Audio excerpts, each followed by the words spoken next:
Você clica aqui. Bom, boa tarde a todos, bem-vindos ao concerto de poesia do Instituto Estação das Letras.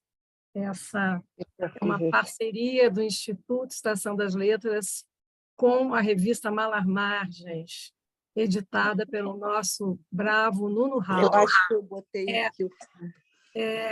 É uma alegria poder receber aqui o Alexei Bueno, é a primeira vez, a estreia do Alexei no concerto, né, Alexei? Sim. E a gente assim está feliz porque pode desfrutar, né, desses momentos com ele, em que ele vai ler poemas e ele vai conversar conosco sobre sua obra, seu trabalho de tantos anos, que já está agora aniversariando, né, Alexei? Quantos anos? Eu tenho a idade do Nuno. O Nuno é um mês e pouco mais velho que eu. Estou com 59 ainda. Não. Tem um mês pela frente ao qual eu me aferro loucamente esse 59. Mas eu e o Raul é do dia de Castro Alves, de 14 de março, eu sou de 26 de abril, mas do mesmo ano, somos da 63. Eu fiz 60, mas estou com um corpinho de 59, então estou junto ali. Então, mas é uma alegria a gente poder conversar com ele, tá? Nesse sábado glorioso, tá bom o dia.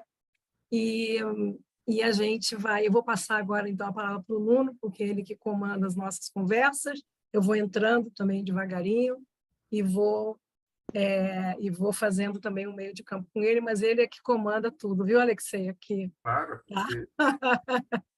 Então, é com você, Nuno. Eu só tento assim, dar uma base para que o poeta ou a poeta possa mostrar aí a sua obra, o seu talento, é só isso. Bom, mas vamos falar do Alexei um pouco. É dispensável falar do Alexei, mas é praxe do programa, então vamos lá. O Alexei Bueno, ele é poeta, ensaísta, crítico, tradutor e editor. Ele tem uma vida inteira voltada para o universo dos livros, né? Esse universo que nos faz estarmos todos aqui reunidos, né? Nasceu no Rio de Janeiro, no mesmo ano que eu, 1963, com um mês de diferença mais ou menos, né, Alexei? Publicou 19 livros de poemas, com edições no Brasil e no exterior, além de numerosos títulos sobre arte brasileira, arquitetura, cinema e história. E eu acrescentaria antologias. Ele realizou antologias interessantíssimas, como uma antologia sobre poesia pornográfica e uma antologia sobre... Eu adoro, obrigado por pela lembrança. E uma antologia, eu também gosto muito, e uma antologia que eu achei muito interessante também, sobre poemas em torno da escravidão, sim, lançada mais recentemente. É um livro imenso e poderia ser maior, né? Porque você, quando trabalha até a atualidade estrita, no caso da poesia pornográfica, só tive um problema, de um autor importantíssimo que está na primeira edição e depois foi retirada na segunda. O negócio dos herdeiros. E quem morreu de 51 para cá tem que ser negociado de todas as maneiras.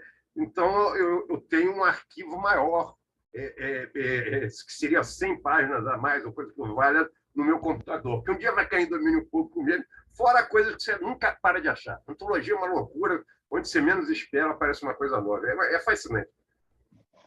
Eu vou te mandar um poema depois, então, para uma futura edição. Ótimo. Assim, e eu tenho a primeira edição desse livro. Eu comprei, na época, a primeira edição. É muito interessante. Eu vou depois comprar a segunda para comparar essas ausências. Sim, houve uma retirada. Uma retirada, vou achar, não fale não. Recebeu vários prêmios, né, como Jabuti 2 vezes, o APCA, o Prêmio Fernando Pessoa, Prêmio da ABL, Biblioteca Nacional 2 vezes, Candango, entre vários outros prêmios. É um poeta muito premiado. E como editor, viria agora no texto, mas eu já antecipei as antologias e obras reunidas ou completas de grandes autores da língua portuguesa. Traduziu também, tradutor, assim, tem vários poetas traduzidos pelo Alexei: San Juan de la Cruz, Tasso, Shakespeare, Leopardi, Longfellow, Nerval, Poe, Tennyson, Baudelaire, Mallarmé, José Assunción Silva, Rubem Darío, Apollinaire, Neruda também. Né? Você tem um livro seu... Neruda foi um livro inteiro, né, de inéditos. Que isso foi posterior esses poemas traduzidos, reunidos, era um livro muito grande. Que eu achei recentemente, e já encomendei, mas não chegou ainda, infelizmente. Entre 99 e 2000, foi diretor do Instituto Nacional do Patrimônio Cultural do Rio de Janeiro. Sim. Bom, isso foi só a prévia, né? Eu falaria daqui mais 1h30, mas o tempo é exíguo, só na apresentação. Mas, Alexei, fala para a gente aquela dinâmica que eu te falei. Né? Eu vou fazendo uma pergunta e, ao final da resposta, você fala 3 poemas para a gente. Claro. Né? E as respostas vamos, assim, tentar manter numa certa... Não abreviar demais, nem alongar demais, para manter uma dinâmica, né? Como é que foi a sua aproximação com a poesia? Essa é uma pergunta assim, que eu sempre abro com ela, porque eu tenho sempre muita curiosidade de saber como é que poetas se aproximaram desse universo. E aqui o nosso público é composto quase sempre, fundamentalmente, por poetas também, né? Foi uma coisa muito precoce a partir da leitura de poesia romântica brasileira. Quer dizer, a primeira coisa, que eu acho que é um dos caminhos mais naturais, quer dizer, desde o Casimiro de Abreu, que talvez tenha uma falsa simplicidade, mas mais simples que todos, até Gonçalves Dias e muito Castro, e uma antologia que eu sou muito novo, com 6 anos de idade, logo que eu comecei a ler, através do Tesouro da Juventude, o velho e bom Tesouro da Juventude, que era todo dividido em livros, e havia um livro chamado o Livro da Poesia, que é uma antologia universal, quer dizer, com mais destaque para a língua portuguesa, o resto todo traduzido, obviamente, traduções melhores ou piores, que sempre varia muito, mas, no geral, boas, e aquilo sempre me causou um fascínio enorme, quer dizer, uma coisa muito vocacional. Aí, um pouco depois, lá para 12 anos, eu comecei a escrever qualquer coisa de maneira mais ou menos sistemática, mas profundamente vocacional, que não é a questão do amor pela arte. Eu sou louco por cinema, que é a arte que eu mais conheço, inclusive que é uma arte que tem 120 e poucos anos, e não tem a questão da língua para dificultar. Sou louco por arquitetura, você é arquiteto, uma paixão avassaladora por arquitetura, por arte plástica, por tudo. Tudo. Agora, por exemplo, eu nunca escrevi nenhum conto na vida. Eu não sou ficcionista. E nunca tentei, aliás, porque eu sempre percebi, eu adoraria ser ficcionista, mas eu sou um grande leitor de ficção. Mas não sou... Curiosamente, Alexei, só uma partezinha. Curiosamente, alguns poemas seus são extremamente narrativos. Sim, né? Sim. Envolvem narrativos. Há poemas narrativos, sem dúvida nenhuma. Aqui a poesia narrativa, a ficção, em tese, não prescinde dela, e a prosa é outra história, né? Porque eu sou um fanático do Padre Vieira e de Euclides da Cunha, que nunca foram ficcionistas, são prosadores. E 2 dos prosadores mais extraordinários da língua portuguesa, e poderia citar de outras línguas. Agora, sou um grande leitor de ficção, aquilo que grandes paixões minhas, como Guimarães Rosa, que no Brasil provavelmente é a maior de todas, o Machado de Assis, Raul Pompeia, não vou acabar nunca, muita coisa extraordinária, e passando para a língua portuguesa toda, Aquilino Ribeiro, que eu gosto imensamente, e muita ligação com a literatura francesa também. Eu acho que eu sou um grande proustiano, um razoável proustiano, e etc, etc, um celiniano, que é um homem de caráter duvidoso, mas que eu adoro, e assim por diante. Mas eu nunca escrevi ficção na vida, eu sou poeta mesmo e fiquei nisso.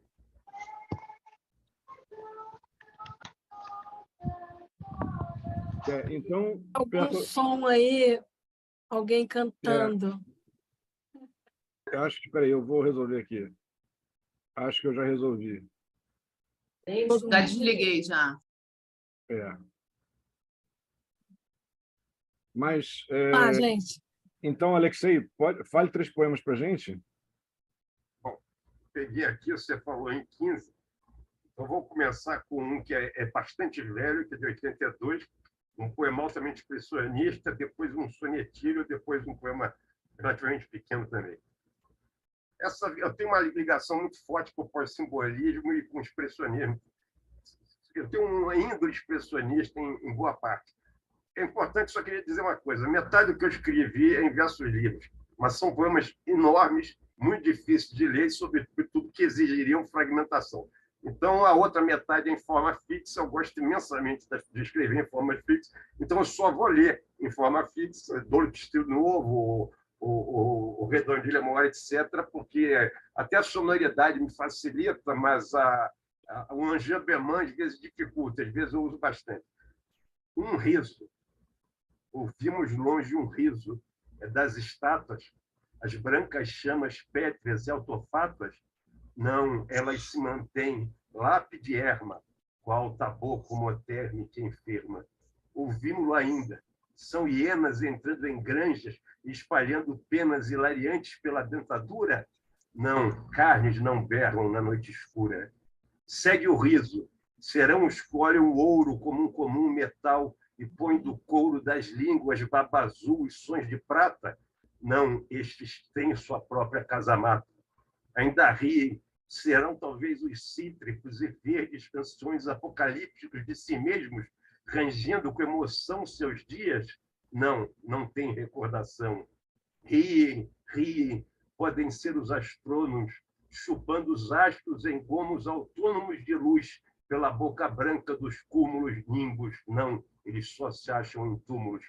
São as latas caindo, são os loucos, são os porcos se emporcalhando aos poucos, são na noite os penetras, são os joelhos dos flagelantes sacros e vermelhos. É Deus? Não. Só são os natimortos, a rir entre os dedinhos tortos, gelando em baba e sangue contra o ar do haver, por não entrar. Bom, um poema pavoroso, como vocês viram, cheio de dissonâncias. Agora, ao contrário, um sonetilho que eu gostaria para meu epitáfio, junto com o Haikai. Trajetória. Onipresente, melancolia, que entre alegria sorris prudente. Sombra latente, à luz do dia. Mudez sombria, que o som pressente. Por te vencermos, percorreremos longínquos ermos.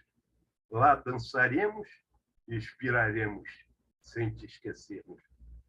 Esse sonetilho eu gostaria de usar como meu epitáfio. O outro é um haikai. Durante 2 meses eu escrevi loucamente haikais e nunca escrevi mais. Que isso é muito fácil de gravar, que é só isso. Mãos moldando a terra, mãos dentro delas dispostas, no meio o relâmpago. Esse seria a mais enxuta, digamos assim, mas são os 2 epitáfios. Agora, um outro poema, 92, Fim. Eis que o elefante morreu. Na aurora, viram-no quieto a língua de fora. O circo agora parou na estrada. Sem o elefante não somos nada. Os astros choram. A lona inerme recobre o corpo do paquiderme. Não se acha um outro. Nada mais resta para as cidades que esperam festa. Não há saída, não há futuro. Eiro na estrada, espantoso e duro. Na noite, um bando que já não dorme está cavando um buraco enorme. Esse é quase um poema cômico. Cômico e simbólico de muita coisa, digamos assim. Muito bom. Muito bom. Obrigado. Alexei, você falou que você começou, assim, a sua primeira aproximação foi através da poesia romântica. Sim. Né, do romantismo brasileiro, né? Mas também comentou depois que a sua aproximação afetiva e talvez intelectual também maior com simbolismo e com pós-simbolismo, sobretudo. O simbolismo inteiro também, mas o pós-simbolismo, como Valéry, aquela geração espantosa que, de um modo ou de outro, sai do simbolismo, como o Sacarneiro, como o Fernando Pessoa ele mesmo, como Alexander Bloch, que esse aí está, digamos, na fronteira, falando de um russo que eu conheço por tradução. Eu não leio o russo, mas há algumas traduções muito boas. Me parece um poeta, pelo que eu consegui, ele é absolutamente extraordinário. É uma lista enorme. Eu sou muito ligado a essa geração do início do século XX até pouco antes dos meados, mais ou menos isso, ou nos meados mesmo, acho que seria a definição cronológica.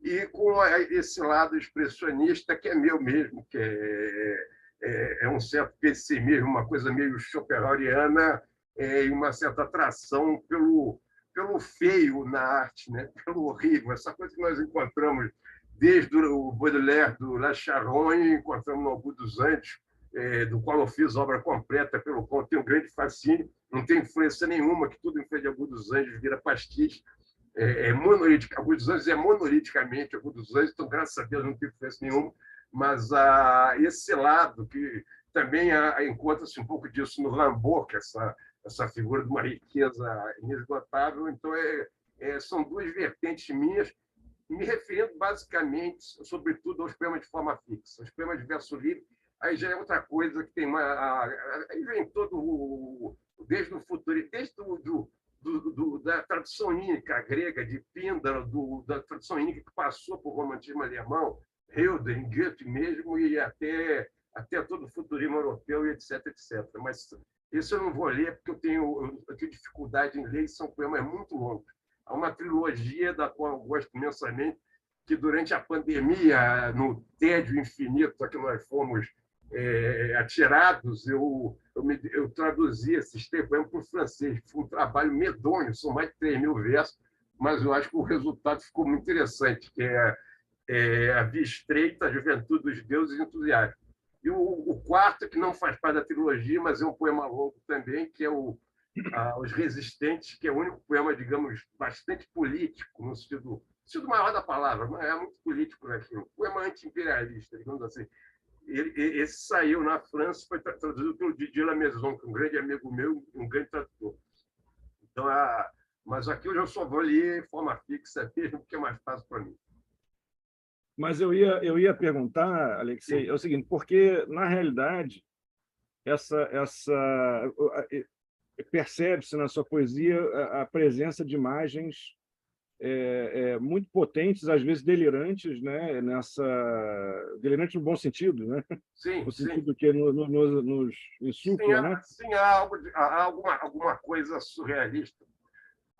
Eu acho que ninguém passa ao largo. Eu não tenho nenhuma ligação direta com o surrealismo. Li tudo, mas não sinto uma ligação direta, mas essa participação do inconsciente nas artes, na poesia, e no caso na poesia, eu acho que não há poeta nenhum de meados do século XX para agora, rigorosamente nenhum onde não se encontra isso. Eu desconheço, é muito difícil. Então, há também, isso está muito bem notado. E que não perdem a articulação, muito pelo contrário, tem uma forte articulação com o tempo presente. Assim, são poemas extremamente vinculados com o tempo presente, como foram, por exemplo, os sonetos do livro de sonetos de Jorge de Lima, à época, enfim, para mencionar uma outra poesia com essas tantas obras-primas. Tem tantas obras-primas impressionantes. Eu, por acaso, num leilão de livros velhos, de manuscritos, apareceu um soneto. São 76 sonetos, o livro de Jorge de Lima. Eu não lembro tudo, obviamente, mas era um datiloscrito assinado por ele. Aí eu reli aquilo, que maravilha, que maravilha. Óbvio que alguns não são tão extraordinários, mas isso é completamente extraordinário. Eu consegui comprar uma edição original também, não assinada, mas pelo menos original. O Jorge Lima, o autógrafo é fácil, inclusive no livro, mais nos livros em prosa, que ele publicou muito em prosa e ele dedicava muito. É um autor que não é difícil de encontrar, há uns impossível. Alves de Azevedo, por exemplo, é um caso, acho que é um caso insuperável, além de ter morrido com 20 anos de idade. Eu creio que quando fizeram a edição das obras, os manuscritos todos se perderam na gráfica. Então, entrando um pouco na bibliofilia, eu acho que o autor, o poeta mais raro da possibilidade de se encontrar um manuscrito, eu praticamente desconheço, no Brasil, é o Alves de Azevedo. Uma curiosidade. E seria uma descoberta, né? Sim, sim. Não, é total. Augusto dos Anjos já tem a primeira edição do Eu autografada e tem o manuscrito do Versão Coveiro, que eu sei decora, o original também. É o único poema dele, a maioria dos poemas, os manuscritos não sobreviveram, mas de outras poesias, há vários manuscritos. E esse é o único poema dele que eu creio que tem 3 manuscritos. Geralmente só tem um, é por acaso, e um está comigo aqui na parede. Bom, mas fale 3 poemas para a gente, então, Alex, para a gente seguir em frente Bom, e conhecer um pouco mais da sua poesia. Voltando para o mesmo ano de 92. Ao menos, as vidas passadas talvez tenham tido grandes madrugadas com maior sentido do que os nossos nadas, mas em nós saltita seco o coração, esponja maldita a se inflar num vão onde ninguém fita, a pular vermelha, a encolher-se langue, suja a bomba velha, bêbada de sangue, que só o nada espelha, que se estique e encolha até a hora em que estoure, ridícula bolha, sem um só que a chore, sem quem a recolha. E então tombe gorda dentro de si mesma, brinquedo sem corda, ressecada a lesma que já nada acorda. E ali, sem mais ânsia, imprestável odre, suma-se a distância, sem a dança podre que fez desde a infância. Mas de ao menos nós, que o sofremos tanto, que ele deixa, após tanto pranto e espanto, viva a nossa voz. Nós somos poetas. Nós somos poetas. Você vê que é um poema sobre o coração, muito expressionista, muito pessimista, e que faz um voto no final que todo esse sofrimento, pelo menos transformado em verso, tenha servido para alguma coisa, que é uma das qualidades da arte. Óbvio que a arte pode ser a mais jubilosa possível, quantas vezes é.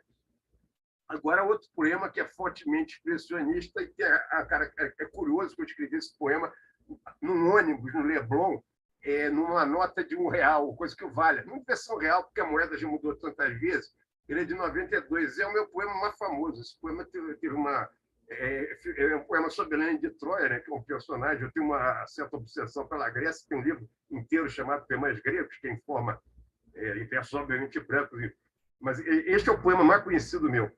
Foi escrito no ônibus, eu tenho essa nota guardada. Helena, no cômodo onde Menelau vivera, bateram. Nada. Helena estava morta. A última aia a entrar fechou a porta, levava um linho, unguento, âmbar e cera. 97 anos. Suas pernas eram 2 secos galhos recurvados.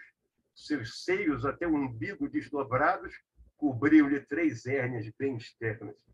Na boca, sem um dente, os lábios frouxos murchavam. Ralo pelo lhe cobria o sexo, que de perto parecia um pergaminho antigo de tons roxos.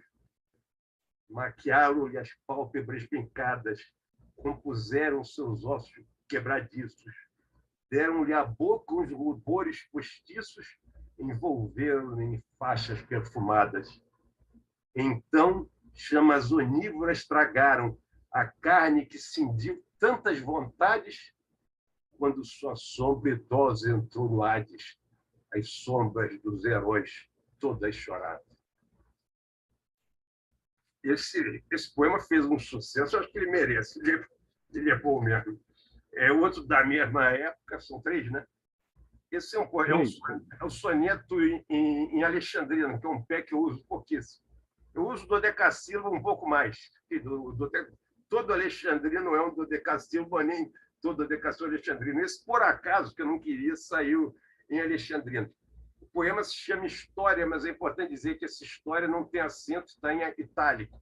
Quer dizer, eu botei o título, a forma latina, para deixar muito claro que eu não estava contando nenhum caso, eu estava me referindo à história com H maiúsculo. Eu sou um apaixonado por história.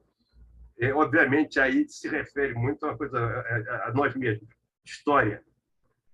Não é minha esta casa, aí entrarei, no entanto. Quebrarei o portão, marcharei entre as flores. Encherei meu pulmão com os estranhos odores do jardim adubado a sêmen, sangue e pranto. Porei a porta abaixo, enfeitarei o espanto dos vultos me fitando, e, apesar dos bolores, envergarei sem medo os trajes das cores, nas suas mãos beberei, entoarei seu canto. Com os corpos rolarei de milhões de mulheres sem corpo, eles que já me saúdam e me aclamam, meus perdidos avós, desamparados seres. estendem-me suas mãos como um filho que os salva. Deles vim, mas é a mim que eles agora clamam a vida, como um pai, um sol sonhando na alva. 3 poemas. Maravilha. O pessoal usa a palavra alva, que qualquer pessoa minimamente alfabetizada sabe que é aurora, que é manhã, que é... Eu escrevi um poema que usa a palavra alvor, que é a mesma coisa. Isso foi publicado numa antologia de poesia erótica. Aliás, eu escrevi pouquíssimo, acho que são 2 poemas que se prestam a isso. E destruíram o verso sentido. O revisor tirou o R de alvor. Ele achou que era algo, de tirar o alvo. Quer dizer, ele acabou com o meu poema, acabou com o meu verso, acabou com o sentido, porque nós estamos chegando a esse nível. Eu tenho um arquivo aqui, eu vejo telejornal, eu tenho um arquivo que chama Imbecilidade Jornalística, que está ficando cada vez maior, que é uma coisa absolutamente espantosa. O monumento às pracinhas, monumento das pracinhas. Os cartagineses, Cartago virou Cartago.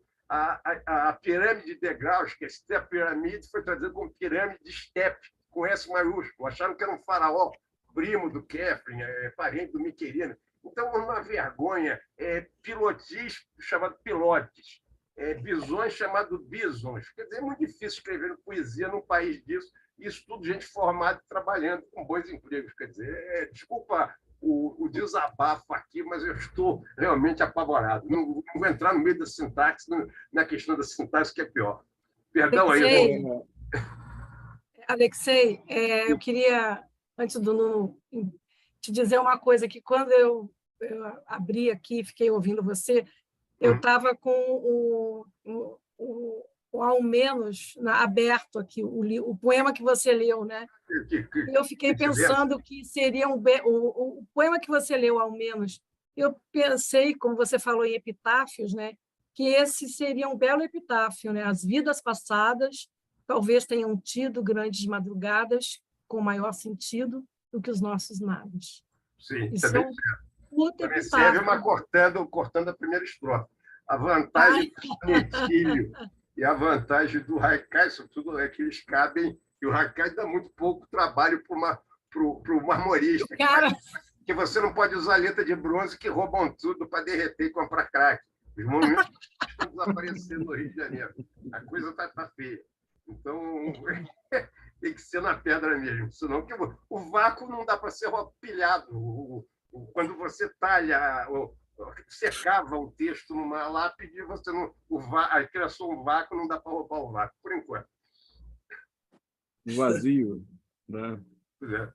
Alexei, quais são, assim, você concentrando muito, eu sei que todos nós temos um pequeno altar, um panteão particular, né? Você consegue resumir a 3 poetas esse teu panteão particular, esse teu pequeno altar que você visita permanentemente? Não, completamente impossível, nem 30. Eu tenho uma paixão visceral, sei horas de cor, e talvez... Isso eu vou falar em primeiro lugar, porque é uma coisa muito pessoal minha, Pocahontas. Pelos Lusíadas, que eu editei 2 edições comentadas minhas, e toda a lírica, que seja ou não dele, quer dizer, a lírica, nós só sabemos de muito pouca coisa, de 2 peças que realmente são dele, mas eu posso dizer que Camões me acompanha diariamente. Não há dia da minha vida que eu não me lembre, ou passando certa situação, eu me lembro aquele caráter aforismático que você encontra muito no Shakespeare, em língua inglesa. Obviamente, quem leu bem Shakespeare, numa situação na sua vida a qual ele assista, que ele não possa lembrar um verso do Shakespeare, um verso e meio que caia como uma luva naquilo. Eu tenho essa relação, que é uma relação quase prática, quase pragmática com Camões e uma paixão total. Mas aí eu teria que falar de Homero, que é outra paixão, a último nível da palavra, e chegava a pilhas de autores do século XX, não poderia pular para ficar na nossa língua, vou ficar só em Portugal, aliás, o Camilo Peçanha, que é outra das minhas maiores paixões. A poesia portuguesa tem essa riqueza espantosa para um país de 10 milhões de habitantes, isso me desvia. E não vou entrar na poesia francesa, que aí eu realmente desconheço. É uma língua que tem dado tanto grandes poetas num século como... E olha que a Inglaterra foi espantosa, mas o que a França deu, e com a variedade que a França deu no século XIX, quer dizer, isso do velho Hugo até o final do século XIX é uma coisa inacreditável. Inacreditável e entrando, obviamente, pelo século XX. Então, eu não vou nem entrar na poesia francesa. Mas citei mais de 3, é o que dá. E assim, você pensa que todos esses, não vamos dizer os 30 ou os 50, mas pelo menos esses 13, Sim. Eles agregaram traços de influência a seus escritos? Eu creio que não. Camões rigorosamente nenhum, por motivos óbvios, apesar da... Quer dizer, ele tem a influência suprema sobre todos nós de praticamente criar esse instrumento que nós usamos hoje. A estrofe do Camões, que você lê como se tivesse sido escrita ontem. Quando você lê Sá de Miranda, que é muito pouco mais anterior, quer dizer, a diferença temporal é muito pequena, é um pré-português literário. Nós usamos até hoje com um grande enriquecimento esse português literário do Camões, como o que aconteceu no italiano com Dante, no inglês com Shakespeare, essa coisa toda, no alemão com a Bíblia do Lutero, etc. Sobre esse aspecto, agora, influência direta nenhuma. O único que eu falei aí que eu sinto alguma influência atualmente é o Pessoa, da qual é muito difícil se furtar. É muito difícil ter nascido em 1963 em relação ao homem que morreu em 1935 com aquela obra impossível de qualquer refratária a qualquer possibilidade de resumo sem ter alguma, mas é o único, os outros não. Inclusive a poesia francesa toda, da qual eu gosto imensamente, e conheço o romantismo inteiro, que é de uma riqueza absurda. O Victor Hugo tem poemas que já está todo Baudelaire ali, já está, e a poesia moderna já está escancaradamente surgindo ali. Isso é um fato inegável. Fala-se muito do... É óbvio que você tem que pensar isso numa obra gigantesca. Eu estou vendo uma luz agora no teto, né? Houve alguma coisa com alguma câmera? Não entendi, Alexei. Salve. Salve, Sequim. Sequim. Sequim está presente. Boa tarde, Sequim. Tudo bem? Boa tarde a todos. Muito obrigado pela sua presença. Bem-vindo. É um prazer. Obrigado pela sua presença. Fale, então, 3 poemas para a gente, Alexei, para a gente prosseguir no papo aqui. Sim, eu continuo. O Sequim chegou agora, eu expliquei rapidamente que eu só leio os poemas em forma fixa, que são mais ou menos meio a meio, porque eu não tenho embocadura para ler, além de serem muito grandes, eu teria que cortar. Então, vamos continuar. À tarde, é também de 92. Numa confeitaria, as velhas tomam chá com brioches. Foi sem fim a vida. Nossa galáxia flui no éter sorvida entre astros que se cindem ou se somam. Que as tenras dentaduras tremam, comam, que os planetas piruetem. A partida da vontade com acaso está perdida desde os prévios desastres que nos domam. Anoitece nas chávenas. Um fluxo envolve tudo que é. Tudo se move e foge à voz de um misterioso influxo. Mastigam, pulsa. O fixo está somente em nós. O fixo que ninguém remove, que o ser nunca desvenda, mas pressente. Transmutação. Esse é o poema que abre o livro Em Sonho. É um pouquinho mais longo e tem muito enjambemão que dificulta a vida, mas eu farei o possível, é o único mais longo. Transmutação. Nascemos carne e a cada dia vemos-la transformar-se em sonho. Há sempre um patamar tristonho na escada em que antes não havia. Há sempre um quarto em que vivemos e nunca vimos. Sempre um morto que bate à porta. Há sempre um porto que jamais houve e de onde viemos. uma manhã cinza na feira que não se acaba há muitos anos, a uma mulher nua entre panos que não é nossa vida inteira. O tempo espera, inalterado como um licor, que nós subamos por ele abaixo, nós que vamos descendo acima em passo ousado. Atrás a aurora, à frente o nada, no meio a confusão das luas. Ah, quem voltasse às mesmas ruas em senso e verso até a entrada. Quem desse as costas à saída certa e voraz, e dessa sorte fosse afastando-se da morte até a primeira hora da vida e seu mistério, e se encarnasse nos seus exílios e fugisse por si acima até que ouvisse o choro antigo e ainda o passasse. Nascemos carne e ao sonho vamos. Somos o fio que desfaz toda a tapeçaria, mas quem é que o puxa? Nem sonhamos. Vamos fazendo-nos de ar de crianças rijas que já fomos. Vamos como explodindo em gomos de ser um fruto a se espalhar. Nossos amigos são de vento cada vez mais. As nossas casas, grãos que o sol doura, soam asas no nosso cofre mais sedento. Para isso apenas nos gerastes, para ser sonho, mãe de sonho, há sempre um pássaro medonho nos nomeando entre o mais hastes. Há sempre um baile de sumidos na íntima praça inexistente. Há um branco sol sempre presente na noite em que vamos perdidos.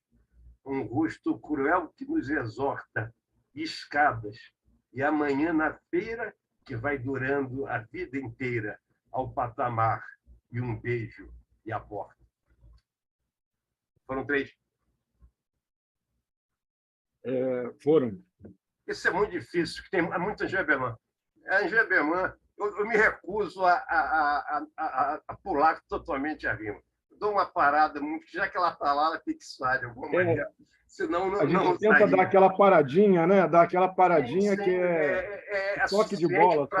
suficiente para ela ficar na memória do que virá da sua continuidade sem quebrar a sintaxe. O que eu tento fazer um grande dizer deve conseguir fazer isso. Eu não sou, infelizmente, ainda mais para mim mesmo. Se eu estivesse lendo Camões, eu leria melhor. Sobretudo que eu leria decor.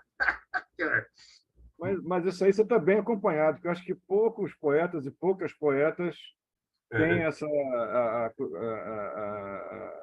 capacidade, o treino de falar a poesia como algumas pessoas têm, né?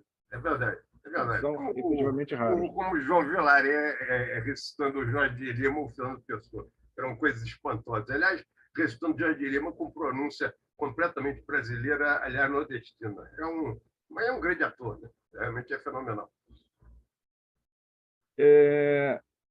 Eu queria saber, eu acho que algumas pessoas têm curiosidade também, Alexei, porque eu perguntei a você desse pequeno panteão, desse pequeno altar que todo mundo tem, enfim, mas com relação aos poetas vivos, alguns não mais, né, infelizmente, com que você conviveu, como é que essa convivência ela se entretece com a sua poesia? Como por exemplo, você conviveu, pelo menos até onde eu sei, bastante com Ivan Junqueira, com Alberto da Costa Silva, enfim, e outros poetas. Como é que você vê esse diálogo intervivos? Foram grandes amigos. O Ivan, considero, foi um dos meus maiores amigos, sob todos os aspectos. Uma imensa admiração, quer dizer, de vivos eu não falo, senão vou omitir Deus e o mundo, que é muito desagradável. Mas desses grandes amigos que eu já perdi, e não são poucos, uma muito grande admiração e uma influência muito pouca. Eu cheguei a conhecer Drummond sem ter, não tive coragem de falar com ele depois que ele escreveu aquela maravilha que é o apelo a amigos semelhantes a favor da paz no enterro do Pedro Nava. Eu vi o Drummond, mas agora conheci João Cabral relativamente bem e conheci alguns poetas extraordinários. Fui amicíssimo, como você bem lembrou, do Ivan Junqueira e fui amicíssimo do Herberto Helder, em Portugal. Esse era um grande amigo, mas que quando eu estava em Lisboa, nos encontrávamos 4 dias por semana, sempre. Segunda a sexta, menos às quartas. Ele tinha um amigo médico, ele costumava almoçar às quartas, mas eu encontrava com ele às quartas, mas foi outro grande amigo meu, cuja morte me deu uma tristeza enorme. Aliás, os amigos mortos é uma dessas dores que nós temos que carregar nas costas, lamentável. Mas sempre leitor, agora influência direta, eu acho que só dos motos mesmo. E às vezes imperceptível, às vezes perceptível. Nós tentamos ser o mais original possível. Eu nunca persegui a originalidade. Quer dizer, eu faço o que posso. O que eu posso dizer que eu faço é uma poesia que nasce de um impulso muito autêntico. Eu faço isso por necessidade. E necessidade no sentido grego de entusiasmo, de inspiração mesmo, que eu já fiquei 4 ou 5 anos sem escrever um único verso. Eu fiquei muito angustiado. Foi entre final dos anos 80 e início da década de 90, uma linha. E, às vezes, escrevo um livro relativamente grande em um mês e pouco. E depois fico mais 2 anos sem escrever nada. Então, eu não tenho nenhum domínio. Então, aquela teoria espetacular da filosofia da composição do Poe, que eu considero uma mistificação genial, e essa ideia do controle intelectual que chega muito até o Valéry, etc., etc. Comigo não funciona, chega demais em João Cabral. Comigo não funciona de maneira nenhuma. Eu sou completamente inspirado. Sem inspiração, não escrevo nada, nem a letra do Parabéns para Você, sou emprestado. Nós não podemos esquecer que, Alexei, não podemos esquecer que poetas mentem muito, né? Sim, o Poe era um mentiroso. O Poe era um mistificador. Pode ser só impostura. Sim, o Poe era um mistificador genial. Não precisa ser mitômano, porque há casos graves de mitomania que eu conheci, mas não vou citar de maneira nenhuma, que a mitomania é uma coisa muito desagradável. A mitomania é a mentira sistemática, é uma coisa pavorosa. E lembrando a frase que é atribuída a Bismarck, eu tenho um pavor de atribuição de frase, que eu já encontrei frases atribuídas a 10 pessoas, ou 15. E Bismarck é um que tem muita coisa atribuída. Mas como nós estamos na época das célebres fake news, essa coisa toda, essa frase, que seja lá qual for o seu autor, é uma coisa genial. Nunca se mente tanto como antes da eleição, durante a guerra e depois da pescaria. É uma das melhores frases sobre mentira que eu já ouvi. Não sei se é do Bismarck, mas é muito boa. Então, Alexei, fale 3 poemas para a gente, que tem mais prosa aí para a gente conversar, por favor. Sim, perfeito. Sim, eu tenho um pedido claro. da Lúcia Sider, aqui presente, sim, poeta, e ela está pedindo para você transgredir a norma que você pré-estabeleceu de não falar um poema em versos livres, porque ela adoraria ouvir pelo menos um trecho de um poema seu em versos livres, e eu faço coro com ela, e imagino que muita gente.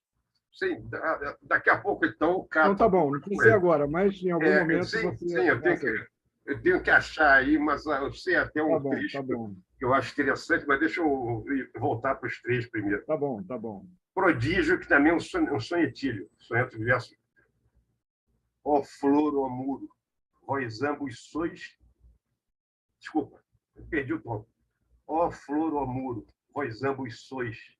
Ser este é, pois, o liame obscuro que há em vós, o puro elo, depois, se seguem sóis, se celso escuro, que importa, estais, seiva, argamassa, aqui, jamais sereis mais que isto, que não passa, oculto e visto. É muito difícil de ler por causa do tamanho do verso. Verso de 4 sílabas, é um festival de Jambemã, vidência. Esse já é um decassílabo que facilita muito a vida. É um soneto também, não é um sonetilho, porque é decassílabo.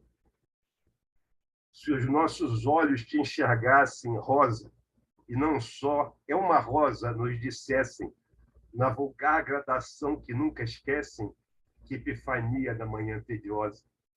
Se eles vissem ao vê-la cada coisa, e não seu nome, se afinal pudessem fugir da furna abstrata onde destecem a vida. Um morto partiria a lousa maciça de aqui estar. Flor, nuvem, muro, árvore que é uma só e não tal nome. Se tudo entrasse o corredor escuro, que em nós algo de exato seguiria, algo que para o tempo o que o consome, que alveja a noite e entenebrece o dia. Glória. Glória é um episódio verídico, cômico, mas isso aconteceu comigo numa bebedeira extraordinária, na rua André Cavalcante, na Lapa, para ser exato. Glória.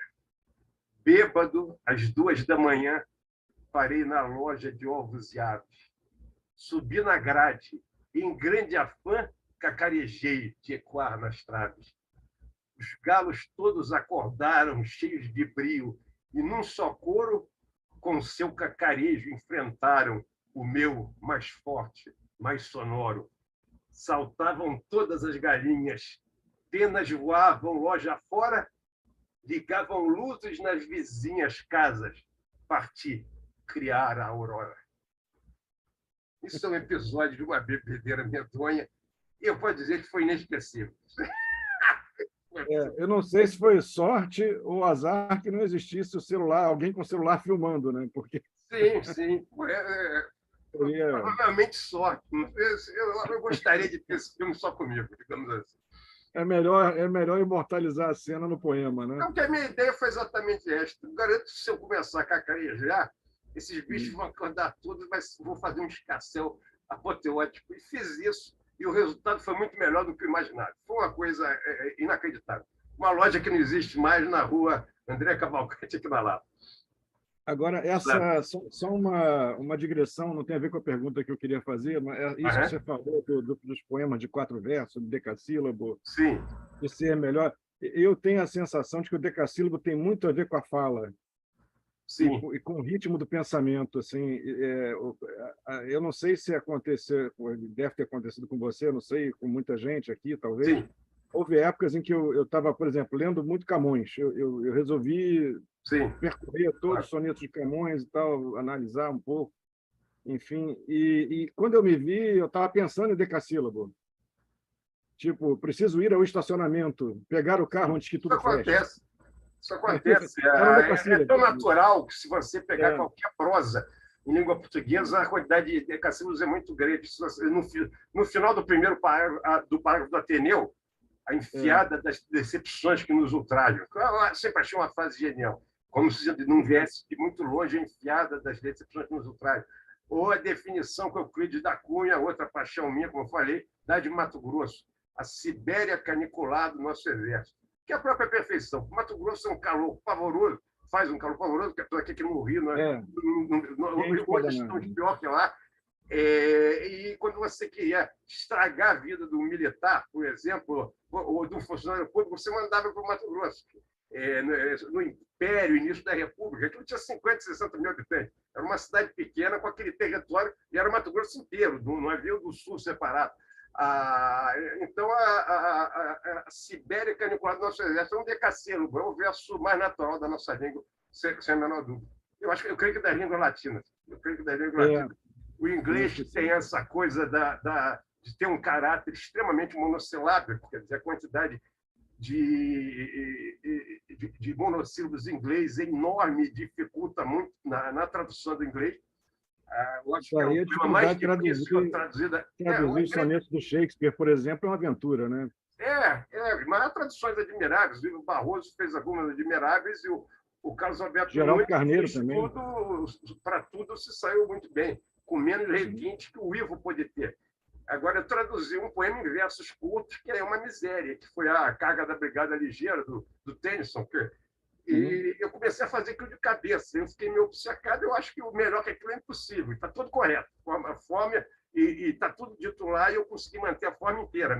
Métrica aproximativa, com os pés, a contagem é diferente. Agora, há um poema do Longfellow, que eu acho deslumbrante, que eu traduzi sem mexer numa vírgula, que chama Excelsior.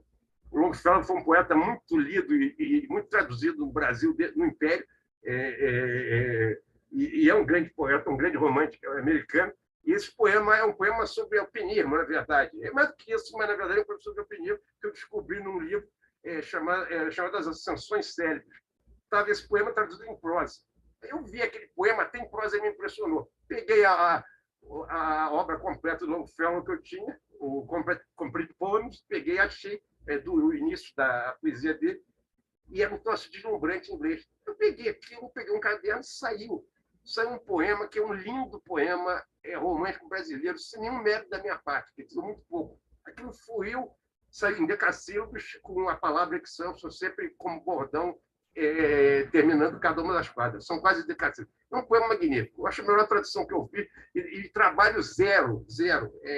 Ao contrário do tênis, que foi um pavor. Mas vamos deixar a tradução para lá. Assim.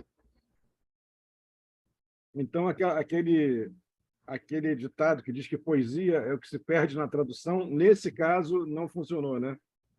Não, poema é uma maravilha em português. É uma maravilha, seria um grande poema do romantismo brasileiro. Aliás, de qualquer romantismo, no caso, poderia ser do português.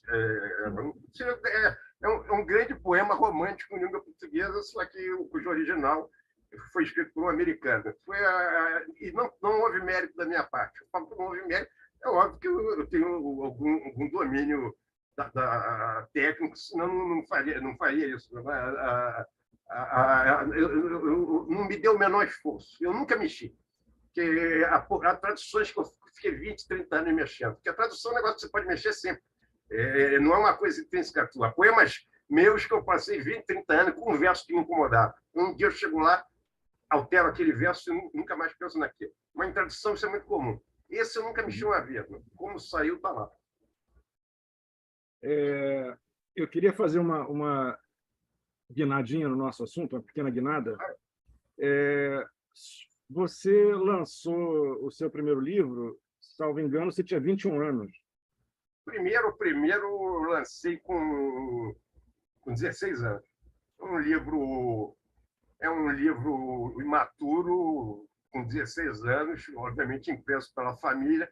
A única pessoa que tem um exemplar é o Antônio Carlos Sequim, que, como nosso insuperável bibliófilo, ele teve a ideia curiosa de pedir todos os meus livros. Esse livro que eu não dou para ninguém, eu dei. Não é vexaminoso, não. É um epígono do modernismo, sem muita coisa de pessoal, mas não chega a ser um livro vexaminoso, mas tem um exemplar aqui em casa, obviamente, tem um exemplar do Sequim, que eu saiba. Mas, de fato, o primeiro foi esse. Senão, eu continuei publicando coisas e edições particulares durante um tempo. Eu publiquei um poema longo, muito menor que esse, que é quase em versículos.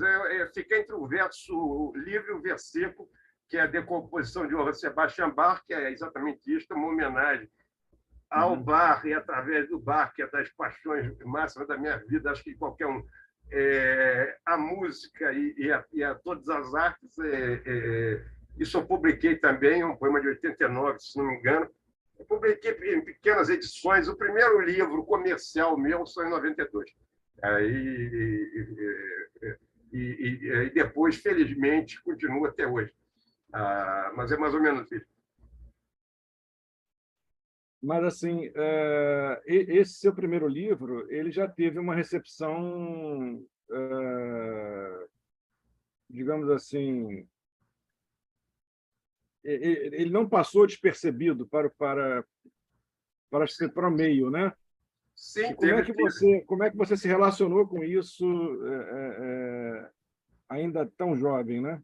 Não, a relação com a crítica, há coisas que eu sempre eu tenho que conviver sempre, quer dizer, o simples fato de escrever metade do que eu escrevi na vida em forma fixa, eu já sou linchado automaticamente por muita gente. Eu cheguei a ler uma coisa espantosa de um estudante de letras de São Paulo, dizendo que eu escrevia sonetos, que era um gênero do século XIII, por aí, 12, 13, ele está correto na data. É uma das frases mais imbecis que eu vi na minha vida. Né? Eu coleciono essas coisas. Eu acho que o único grande poeta brasileiro que eu saiba não escreveu um soneto foi João Cabral. É uma coisa espantosa. Outra coisa deliciosa foi na Folha de São Paulo, tinha que ser na Folha, de passagem, quando um crítico, que aliás é poeta e crítico até razoavelmente conhecido, mas é aquilo que o Rui Barbosa chamava incompleta reflexão. Ele falou num dos melhores livros que eu escrevi na vida, que é O Cenário, do qual eu li vários poemas aqui, um livro de 92, se eu não me engano, escrito em 92, eu não lembro o ano da publicação. 93. Ele falou que eu usava palavras de cunho parnasiano como noite e alma. Cara, isso é uma coisa absolutamente extraordinária, porque noite não tem sinônimo. Noite é noite. Se um rapaz chega para a namorada e fala, posso te ver hoje à noite, ele está usando uma palavra de cunho parnasiano. E depois, se fosse algum cunho, noite seria de cunho romântico ou simbolista. O parnasianismo é uma escola solar, é uma escola escultórica da coisa definida, da coisa da luz, da coisa clara. Agora, como que alguém pode chegar, não vou nem entrar no mérito da alma, que é uma palavra universal que pode ser usada no sentido mais variado, mais intrínseco, até a alma da cidade, digamos assim. Você dizer que a palavra noite é uma palavra de cunho parnasiano é um exemplo da falsa reflexão, da incompleta reflexão. Se você escreve isso, você escreveu uma idiotice que vai te seguir o resto da vida. E eu adoro repetir esse troço. Estou repetindo aqui, isso já tem décadas, já tem algumas décadas. Noite não tem, que eu saiba, não tem um sinônimo exato. Se eu falasse lua, palavra de cunho parnasiano, um dos grandes poemas sobre lua da nossa poesia é o Plenilúnio, do Raimundo Corrêa, que por acaso é parnasiano, mas a lua é lua, é mundo. O que você vai fazer? Lune. Bom, então fale 3 poemas para a gente, Alexei. Para a gente depois de frente. Isso é de 2004. Eu dou um pouco a data, às vezes, para você ver o andamento, que isso aqui tem ordem cronológica. As velhas, elas nos olham, mas não veem nada. Sua vida é a que foi, muito lá atrás. São quase máscaras mascando nada, e em seus olhos há um charco, não há paz. Como em molduras nas janelas, duras, são pré-retratos, mas dirão de quem? Fitam o amor e a fúria, aves obscuras no peitoril poleiro que as sustém. Sabem no quarto escuro que é o seu dia, que não são deste mundo. A sua voz, se existisse, a nós sãos perguntaria, se porventura seloemos nós. Eu usei um seloemos aqui, eu também seria enforcado em qualquer árvore brasileira, mas não me incomodou em nada e eu acho que os recursos da língua são para ser usados. Quer dizer, há uma moda, desculpa interromper, mas é rápido, há uma moda contra as reticências. Como eu falei, eu sou um grande leitor de Luiz Ferdinand Cellini. Luiz Ferdinand Cellini, eu cheguei a contar 38 reticências numa única página, de um dos seus romances. O uso era sistemático. O fato do cara usar maiúsculo, minúsculo no início do verso, de usar reticência, houve a época que o Apollinaire, que eu adoro, inclusive, traduzir, eu tenho uma paixão enorme por Apollinaire. O Apollinaire, quando publicou a Licor, tirou toda a pontuação e funcionou muito bem, muita gente fez isso. E houve uma época que a moda era tirar todas as maiúsculas. Eu, infelizmente, eu gosto das maiúsculas expressivas, coisa que me aproxima do simbolismo, e lamento sobre este único aspecto não ter nascido em língua alemã. Porque adoram baixar minhas caixas na revisão, e eu falo, não, isso aí é maiúsculo, eu quero que seja maiúsculo. Em alemão, quando é um substantivo, eu estaria livre desse problema lamentável.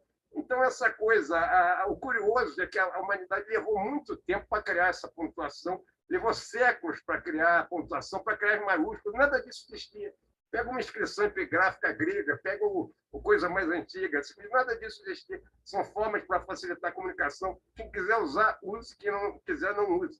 De um primarismo, esse primarismo que é muito irritante em todas as... essas modas. Né? Mas posso continuar?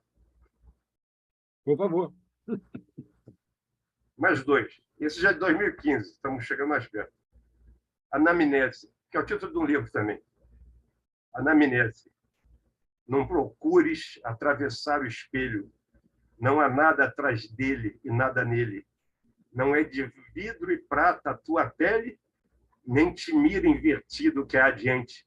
É parede, não porta, esse aparelho que faz a luz mentir, presa no instante.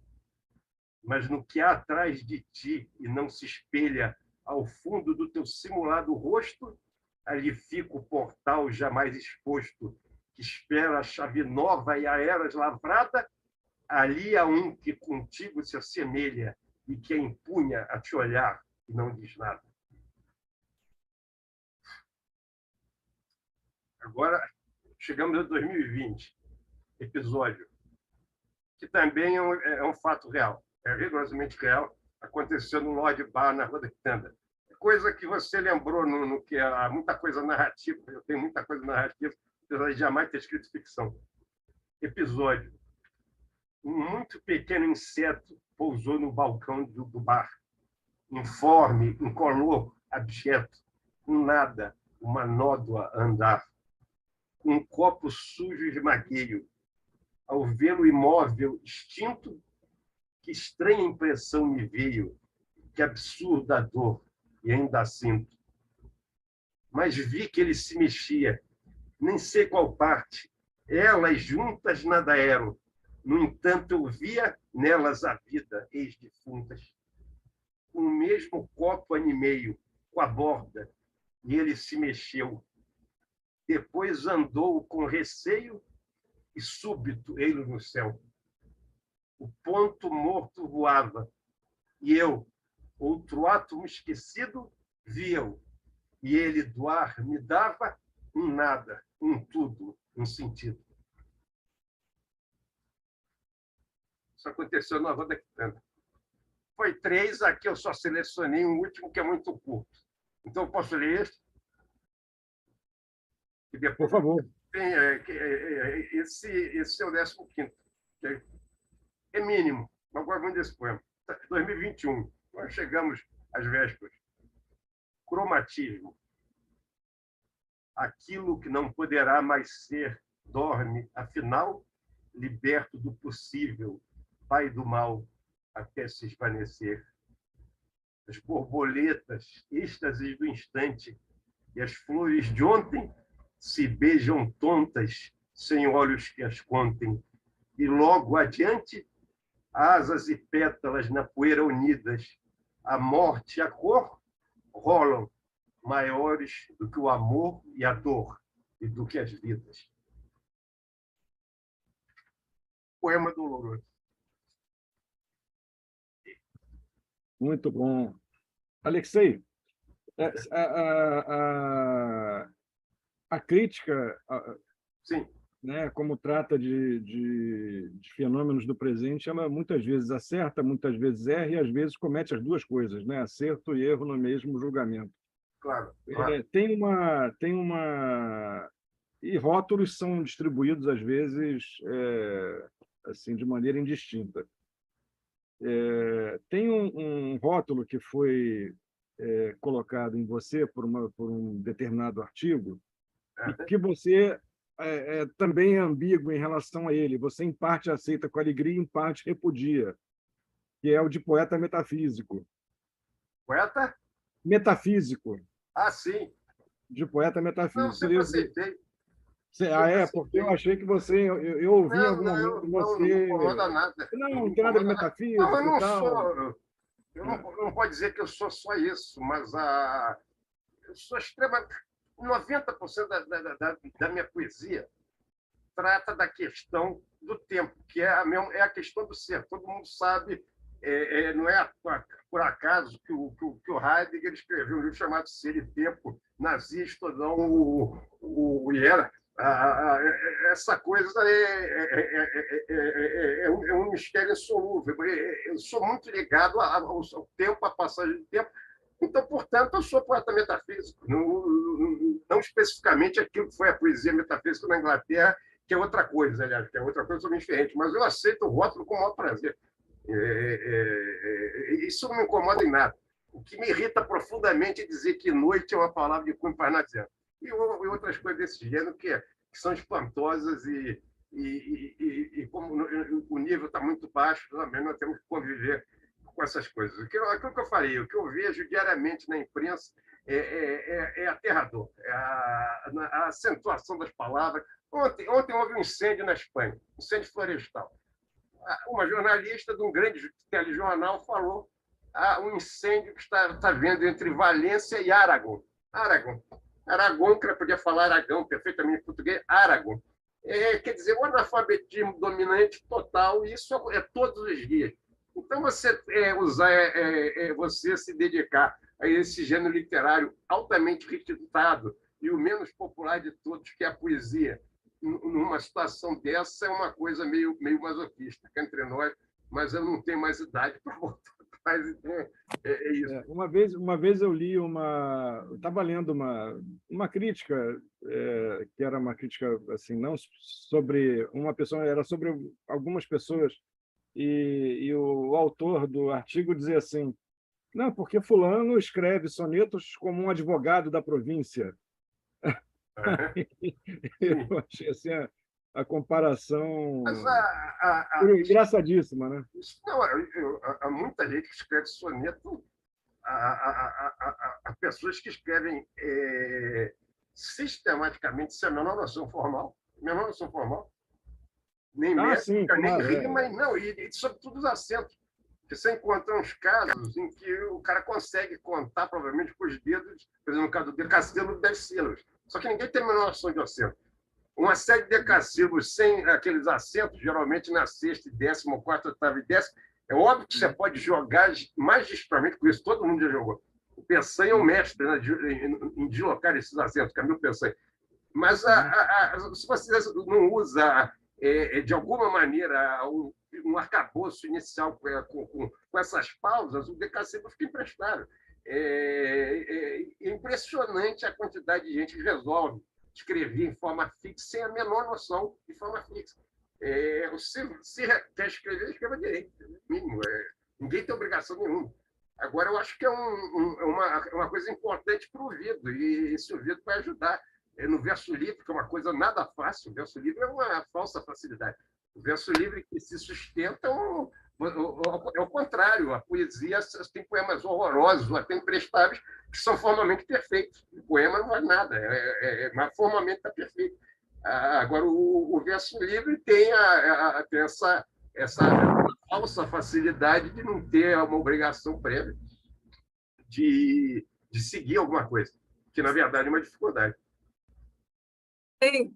Agora eu queria fazer uma pergunta para você, que é o seguinte: você acabou de falar que a poesia é o gênero menos popular, né? Sim. E eu diria que ele é o mais Talvez o teatro. Talvez o teatro. Eu queria que você falasse um pouco mais disso, porque eu diria que ele é popularesco, mas é popularesco, a diferença, né? Entre uma coisa e outra. E também que você falasse sobre a poesia contemporânea que você lê ou observa, né? Quando existe sobre essa questão da mistura de gêneros, a prosa poética, o poema em prosa, o poema que beira a prosa. Como é que você analisa o que se faz hoje, como a poesia ela é trabalhada hoje? Mas qualquer forma é para ser usada. Você pega a obra do Goethe, por exemplo, usou tudo o que existia na sua época, mais alguma coisa, inclusive formas persas, no divã. O Goethe, se quisesse usar heterônimos como Fernando Pessoa, ele podia ter criado uns 10. O próprio Pessoa é um exemplo. Então, essa questão... Eu mesmo usei a variedade de forma muito grande, porque eu tenho um livro do qual gosto imensamente, um livro de haikais, como eu falei. Eu escrevi 100 haikais durante um mês e pouco. Em 89, eu fiquei meio fascinado, totalmente, sei lá por quê, naquele momento, nunca escrevi de novo, mas gosto muito do livro. E tem um livro que eu gosto imensamente, que é um livro dos 21 anos, que é Poemas Gregos, que é um livro que é rigorosamente isso. Na forma clássica, obviamente, sem versos brancos, rima jamais, como você encontra um belo exemplo na poesia portuguesa é o Ricardo Reis, o Fernando Pessoa e Ricardo Reis. Se você pegar Tamayo, que é um poeta, talvez o poeta nacional da Bolívia, que quase ninguém conhece também, e assim por diante. Vários poetas usaram essa forma. Eu gosto imensamente desse livro, é um livro com 50 e pouco.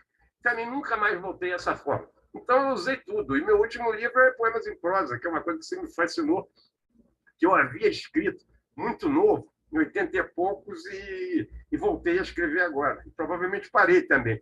Agora, a questão... Sim, fala. Existe fronteira? Qual é a fronteira da prosa, do poema? Em que momento o poema escorrega? O que é o prosaico para você? Eu acho escandaloso, Suzana. Eu não sei dizer especificamente, mas... Eu ouvi você que trabalha com informação. É o prosaico. O prosaico é... O que é o prosaico? Qual é o conceito de prosaico para você?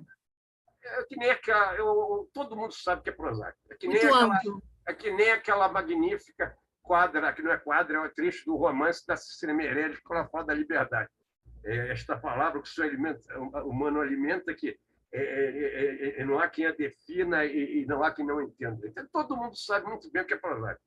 Outro dia eu ouvi um verso que era um negócio, não é coisa inacreditável. Parecia que tinha, aliás, um senhor amigo meu com mais de 80 anos, que é muito inteligente, muito culto, que nunca escreveu poesia e tem grandes qualidades, resolveu fazer um negócio que é prosa, que não vai até o final da página. Como poesia que é medonho. Ele podia ter feito crônica, qualquer coisa. Mas é um prosaísmo total, entende? Se você escrever... eu não vou pegar aqui, que nem faria uma deselegância dessa, mas o prosaico é escandaloso. Você pega a eliminação do Rimbaud, aquilo é totalmente poesia. Você pega um mesmo anterior, que é, digamos, o pai do poema em prosa, com a Louise Bertrand, o Gaspard Delanoë, que é um livro que eu acho adorável, que está quase na fronteira de pequenas narrativas, mas ali nasce. O próprio Baudelaire, no Esprit de Paris, ou Pequenos Poemas em Prosa, há momentos que você fica em dúvida se é exatamente, apesar de nunca ser prosaico. Agora, o prosaico é escandaloso, a poesia ruim também é escandalosa. Quando é muito ruim, é escandalosa. Então, isso é visível. Agora, o que eu percebo, há pessoas que não conseguem ler poesia. Você não leem, elas leem todas as palavras que estão no poema, elas sabem o sentido daquelas palavras e não leem o poema. O poema não entra nelas, o poema emocionalmente não as penetra. Isso, pessoas brilhantes. Tem um livro do Hülsmann que chama A Arte e o Sentido da Poesia, desculpa, o Name Nature of Poetry, que é um livrinho pequeno que eu traduzi, uma conferência, na verdade. Ele tem uma página inteira que ele fala isso. Quantos homens extraordinários, cultíssimos, brilhantes ou até geniais são absolutamente incapazes de ler um poema. E é pura verdade. Pessoas brilhantes ou até geniais não conseguem ler um poema. Um texto em prosa, todo mundo lê. Talvez não conseguissem ler certos romancistas, mas elas leem as palavras, leem as frases, mas o poema não entra. Isso não é pouca gente, isso é muita gente. Essa sensibilidade para a leitura da poesia é um dom que infelizmente, não é um dom comum. E já é um caminho para a poesia. Bom, então eu peço para você nos falar mais 3 poemas. E não sei se é o momento, se você consegue atender o pedido da Lúcia de Sim. falar um trecho de um poema em prosa. Um poema em prosa, não, perdão. Um poema em versos livres. Eu vou ter que procurar aqui um minutinho e tentaria ser rápido. Espera aí. Questão que eu não me preparei. Vocês esperarem um pouquinho só para... Esse livro é enorme.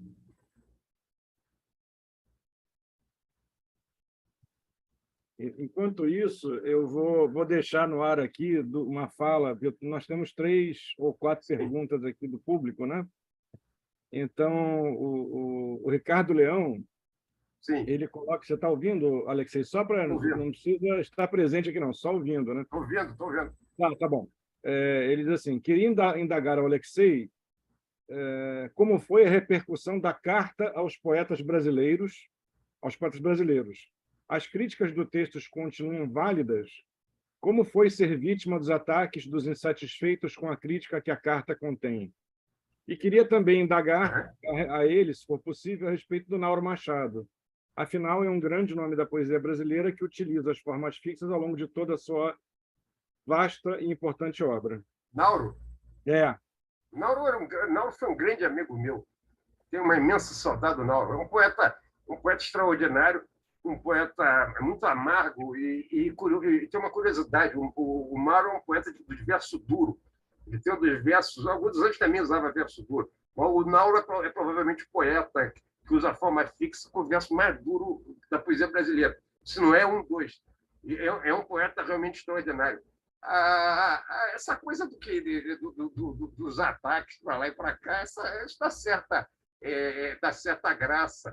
A vida literária contra o establishment. Então, não me incomodou nada. Eu acho que boa parte do que está lá é pura verdade. Eu sou extremamente crítico a muita coisa que eu chamo a ideologia, a entrada da ideologia do progresso no campo da arte. Que é basicamente a questão é essa. Não há progresso em arte. Há progresso em todas as técnicas, há um progresso espantoso na medicina. Imaginemos a medicina sem Jenner, sem Pasteur, sem Roux, sem Koch. Não existe. Quer dizer, a medicina até final do século XVIII, século XIX adiante, era uma miséria, como todos nós sabemos. Aí há progresso. Agora, eu não posso dizer, como eu gosto de dar sempre exemplo, eu não posso dizer que Picasso é melhor que Van Gogh, eu não posso dizer que Van Gogh é melhor que Rembrandt, eu não posso dizer que Rembrandt, cada um é mais novo que o outro, é melhor do que Velázquez. Aliás, ninguém é melhor que Velázquez, que eu saiba, nem que Velázquez é melhor que Rubens, nem Rubens é melhor que Caravaggio, sem o qual provavelmente nenhum deles teria existido da mesma maneira. Então, eu não posso dizer que a pintura anterior à perspectiva linear, por mais extraordinária que seja a criação da perspectiva linear, ela é inferior, ela é outra coisa. Você tem pintura bizantina que tirou fôlego. Eu sou louco por arquitetura. O Raul é arquiteto. Por mais que eu admiro loucamente os grandes prédios do Le Corbusier, ou do Frank Lloyd Wright, ou do Niemeyer, que eu conheci muito, etc. Eu não posso dizer que aquilo é melhor que a pirâmide de degrau lá de Imhotep, aquele primeiro prédio em pedra, grande prédio em pedra no mundo.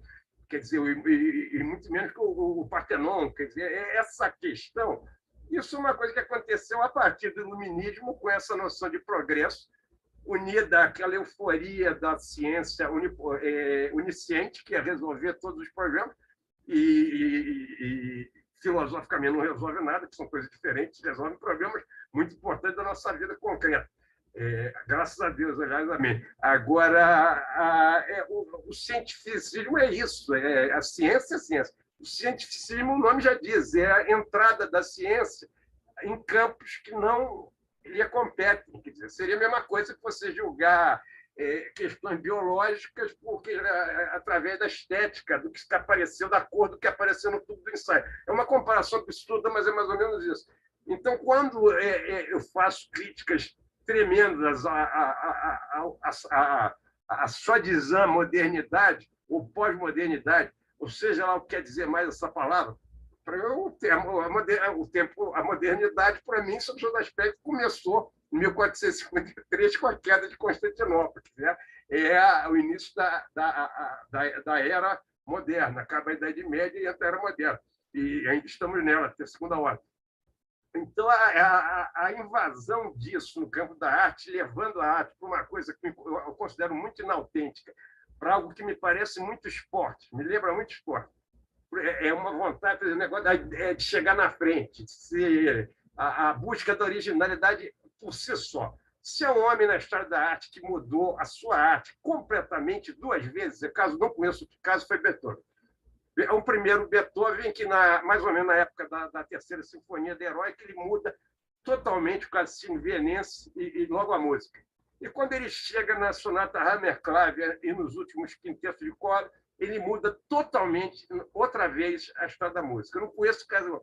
Eu tenho certeza que Beethoven não estava querendo ser original. Algo levou, algo intrínseco, anímico, necessário, essa noção de necessidade muito importante para mim o levou a chegar aqui. O que eu falo, a busca da originalidade pela originalidade do novo, pelo novo, que é uma coisa do século XX, explodiu, sobretudo depois da guerra, de maneira muito visível e se segurando muito em equívocos críticos anteriores. Todos nós sabemos o episódio da pintura Pompier, apesar que não dá para negar que os pintores Pompier não eram tão ruins quanto foram dias depois, alguns quadros bons e pelo menos uma técnica espantosa, mas esses caras encobriram Cézanne, encobriram Gauguin, acabaram com a vida de Van Gogh, então foram inchados com isso. E aí se criou uma espécie de postura prévia de jamais ser contra a novidade, que você está sendo reacionário e está impedindo a compreensão de um troço genial.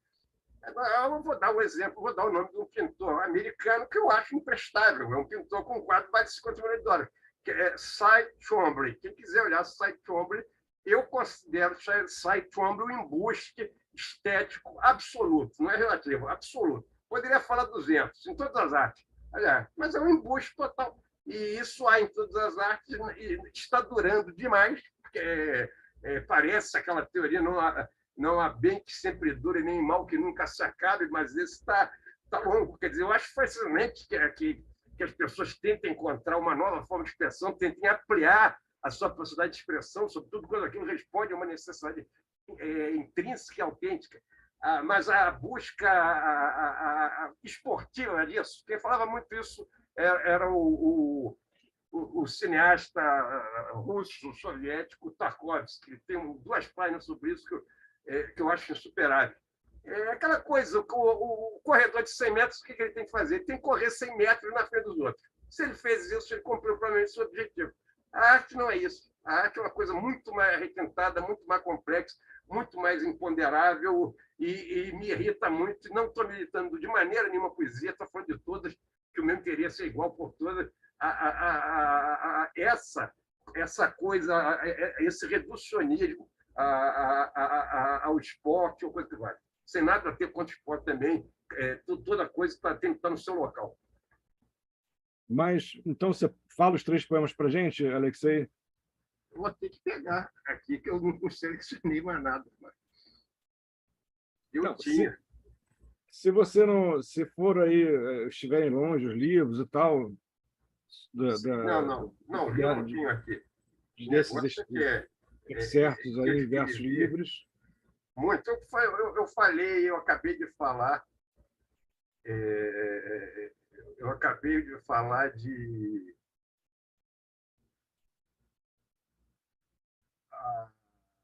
pintura. Eu tenho um poema para Vermeer, que é um poema desse tamanhinho, que eu acho que perde muito na leitura, mas eu acho que é um poema muito exato. Eu vou ler esse, depois, na verdade, vou ler um poema um pouco maior, porque ele é muito atual, e o tamanho compensaria procurar um segundo aqui de uma hora para outra. Obviamente, só vai compreender direito esse poema quem conhecer bem a obra de Vermeer, que eu me refiro, sem exagero, a uns 10 quadros aqui, em 7 versos, por incrível que pareça. Vermeer, o leite cai, a renda é feita, sobre a cidade as nuvens são, não estão. A cada mão cabe algo, a agulha, a jarra, a espreita de um seio de uma carta. Em vão o tempo quer sua colheita, nem as primícias chegarão. É um poema sobre a capacidade de eternizar um instante do Vermeer. Do qual eu gosto imensamente, eu acho que o Vermeer está aí mesmo. Agora, como nós passamos por essa coisa pavorosa, trágica dessa virose, essa pandemia recente, eu tenho muitos poemas sobre o Rio de Janeiro, porque, com todos os pesares, eu sou carioca e sou bastante carioca. Então, é um poema sobre essa coisa estranhíssima que nós nunca imaginamos, pelo menos nós cariocas, que em 2021 não haveria carnaval. Carnaval 2021. Onde eles estarão? Porta-bandeira e mestre-sala e a comissão de frente. Onde, afinal, está toda essa gente que canta e passa na loucura ordeira? Onde a ala das baianas que foi feito da velha guarda, onde intocada toca a bateria e o grito que convoca a multidão com fulminante efeito, que é do carro alegórico excessivo a se enroscar na fiação elétrica e incendiar-se, a perene cena tétrica para um múltiplo olhar apreensivo, sem enredo, sem samba e sem desfile, a avenida vazia expõe o asfalto claro e deserto para um céu mais alto, órfã de quem a embriague e que a maquile. Nada brilha, o silêncio deixa ouvir, como uma folha arranha o pavimento, tambores, cordas cuicas são o vento que sopra com preguiça de existir. Mas não revira contas nem miçangas e outros ossos de fantasias findas, falsos ouros, espelhos, plumas lindas, sujas de pó, penachos, flechas, tangas. Nada ficou, pois nem chegou, enfim. Há na noite o vazio, é o rei, impera, mas não foi sempre igual o que é, o que era. Os anos todos não são isto, assim. Quando acaba é isto. É um poema, tá aí um poema da pandemia. Esse aí para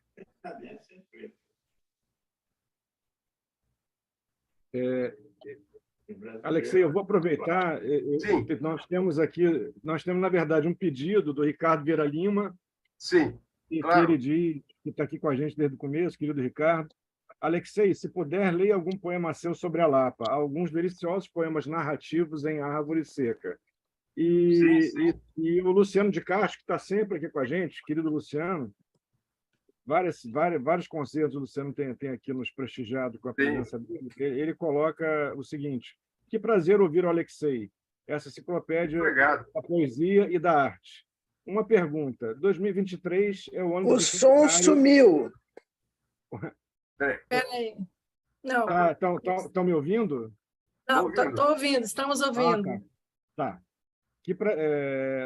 Uma pergunta: 2023 é o ano do bicentenário de nascimento de Gonçalves Dias. Não, para mim não veio, o som diminuiu demais. Já falei várias vezes. É um problema no seu computador, Rita, tá? Deve ser, viu? Se você puder aqui mutar, eu vou tentar falar mais alto também, então. Tá. Então, tá bem. Então, vamos lá. 2023 é o ano do bicentenário de nascimento de Gonçalves Dias, nascido em 10 de agosto de 1823. Exatamente. Você, que sempre demonstrou muito respeito pelos poetas românticos brasileiros, acha que a poesia romântica e também a poesia simbolista de Cruz e Souza ainda tem espaço como fonte de inspiração, e eu completaria, de formação para os poetas contemporâneos? Total e completo. Não sei não sei exatamente de formação. Se você lê grande poesia, é formação. Eu não vejo a menor possibilidade de ter influência. Eu não vejo a menor possibilidade de alguém ter influência. Eu considero, e não é de hoje, o maior poema da poesia brasileira, o Juca Pirama. Há 2 poemas na poesia brasileira que eu nunca consegui ler sem chorar.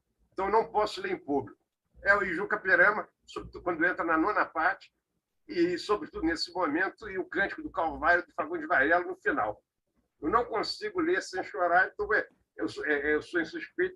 A estesia não tem nada a ver com época, não tem nada a ver com... Não existe envelhecimento de obra de arte. A obra de arte que plenamente realizada, ela continua exatamente aquilo que ela foi. Eu desafio qualquer um a me mostrar um poema ou um quadro que era uma maravilha quando foi escrito, é uma porcaria hoje. Um desafio. Há milhares de coisas que foram julgadas boas, mas já eram uma porcaria. E as pessoas que tinham um senso estético mais afinado já sabiam disso. O julgamento não tem nada a ver. Não existe envelhecimento de obra de arte. Isso é um conceito que não se sustenta em estética, é um conceito que enche a paciência, que é repetido ad nauseam, então não se sustenta. Quer dizer, tanto Gonçalves Dias como Cruz e Souza são dois dos maiores poetas brasileiros de qualquer época, então eles estão absolutamente intactos aí, funcionando magnificamente, levando às lágrimas quem quiser. Aliás, o último sonetos, E nos faróis, nos sonetos, a coisa diga de chorar também, não só. Então, a resposta é essa. Agora, influência nenhuma. Se a palavra formação é no sentido de que alguém vai ser influenciado por aquilo, quer dizer, eu acho a possibilidade mínima. Agora, de certa maneira, nós somos influenciados por tudo que nós lemos. Eu falei de Homero há pouco tempo. Eu li a Ilíada e a Odisseia a vida inteira, loucamente, ad nauseam, tudo. Eu não tenho nenhuma influência de Homero. Eu tenho temas homéricos. Quer dizer, Land de Troia é um tema homérico. Na verdade, da Guerra de Troia sai todo Homero e boa parte do teatro grego, grande parte do teatro grego, e não só também. Então, agora, influência, eu não vejo possibilidade. Formação e, sobretudo, o valor estético absolutamente inalterado, como em tudo, como em todas as artes. Um quarteto do Haydn é a mesma maravilha que era quando foi escrito e vai ser daqui a 10 mil anos. Então, eu pediria que você falasse. Nós, infelizmente, temos um problema de tempo, né? A vontade de continuar conversando a tarde inteira, mas eu pediria, então, que você falasse os últimos 3 poemas. O Ricardo pediu sobre a Lapa, não? É isso, Então, vamos conseguir achá-lo. Vou ficar devendo ao verso livre. Que aí, achar eu acho, mas eu vou ter que fazer o corte. E eu não vou ler uma coisa incoerente, entende? Então, você manda um áudio para mim que eu vou mandar para a Lúcia. Eu gravo e mando para vocês com o maior prazer. Mas eu vou ler 3 poemas sobre a Lapa que são curtos. São poemas autobiográficos, que eu fui um boêmio pesado. Quando eu tinha, a partir dos 19 anos, eu passei um período que eu saí às 11 e pouco da noite para a Lapa. A Lapa não estava na moda, era um local completamente degradado, decadente, um bordel a céu aberto, com seus marginais tradicionais. Depois eu peguei essa revitalização, mas isso é tudo isso é início dos anos 80. Lapa, nesta casa antiga, sob estas volutas, como ri com as putas entre uma e outra briga, como virei copos e extingui charutos, discuti com brutos, vaiei misantropos, urinei nas pias, vomitei nas portas, com passadas tortas, vi nascer os dias. Velha, velha casa, como em 10 a mesma, não tens dentro a lesma que nos funda e arrasa. É o tempo, obviamente, voltando ao meu assunto predileto. Agora, um soneto, um poema, são todos poemas, que é um fato verídico, isso também, tudo aqui é verídico, isso é rigorosamente autobiográfico, reafirmando aquilo que você disse da poesia narrativa. Lázaro, isso é um mendigo na porta do antigo bar, ali na Mendissá. Lázaro, cobrimos o mendigo que dormia com jornais, os jornais do extinto dia. De fora só ficaram os sapatos cambaios, já ruídos pelos ratos. Acendemos, então, junto uma vela e arengamos na luz branca e amarela. Um círculo de povo já envolvia nosso pranto e o pinguço nem tremia. Volveu, por fim, do reino dos defuntos, debandada, e ele riu, ríamos juntos. Isso aconteceu literalmente. Nós falsificamos um morto na rua. Um homem coberto de jornal, uma vela acesa, começamos, meu Deus, como que fizeram isso? Queremos justiça. E começou a juntar gente. Em certo momento, o homem acordou. Quando ele olhou para aquilo, 50 pessoas saíam correndo desesperadas e ele ria loucamente e nós rindo com ele. Uma coisa espantosa, espantosa só uma juventude completamente alucinada. E terminando, já que nós vivemos num local de pavorosa criminalidade, e o Ricardo Vieira Lima, eu sei que outro dia ele leu esse poema, que também é completamente verídico. O título já diz tudo. Fé de Ver. Carlinhos, o segurança, o terror da Mendissá, trocou tiros num mafuá com Fuinha, em plena dança. O Fuinha perdeu a perna, depois morreu no hospital. O membro encaixou bem mal no corpo, que até consterna. Carlinhos, pior que Fuinha, pagou na hora o seu erro, 3 tiros no seu enterro. Só foi a sua mãezinha. Esse duelo aconteceu e tudo é verídico. Esse duelo é tudo verídico. Eu não inventei nada. Foi um período de uma riqueza para mim, que está até hoje aí, do que eu vi desse mundo meio desse lumpesinato, desse ambiente meio alucinado que era a Lapa do início dos anos 80, foi absolutamente extraordinário. Bom, então foram 3 aí, eu devo a todos o poema em versos livres. São poemas de versos não só livres, como longos, e o problema é ter que cortar. Eu posso cortar 2, 3 estrofes de maneira coerente, que eu creio que funcionaria muito bem. Mas essa eu devo para vocês, se quiser, eu mando gravado. Teria que se preparar, né? Isso teria que ter sido preparado. A gente, sendo poema longo, às vezes é difícil, de fato, encontrar um trecho que... Mas você me manda gravado, porque a Lúcia vai ficar me cobrando aqui. Não, vou gravar. Gravarei com o celular, com uns 2 ou 3 trechos. Aí eu mando encaminho para ela. E mando para você. Tá bom. Obrigado. Alexei, olha, muito obrigado. Muito obrigado. Primeiro a você, obrigadíssimo pelas excelentes perguntas. Depois, muito obrigado ao meu querido amigo Cetim, que apareceu aqui, a Suzana, que é organizadora, mora aqui, ao Ricardo Vieira Lima, cujo rosto eu não estou vendo, que também é um querido amigo, e a todos, ao Rogério, amigo meu, que também estava aqui, não sei quem mais está, não está, porque tem um número limite de faces visíveis. Parabéns a todos. Parabéns a todos. Alexei, maravilha, tudo de bom para vocês. Foi maravilhoso esse sábado. Muito obrigado. O Nuno conduziu brilhantemente, Nuno. Muito obrigado. E o Rogério, obrigado pela tua generosidade. Suzana, todo mundo. Foram ótimos. Eu queria, primeiro agradecer ao Alexei, né? Essa tarde aqui com os poemas, realmente faltaram. A Vitória está cobrando aqui, a Lúcia, estou falando Vitória, a Lúcia tá cobrando aqui com razão, né? Faltaram os poemas esses mais em prosa, mais longos, né? E não é bem assim. Ele entendeu o que eu quis dizer. Tá. E eu queria, agora, antes de vocês saírem, né, convidar vocês e fazer alguns anúncios, né?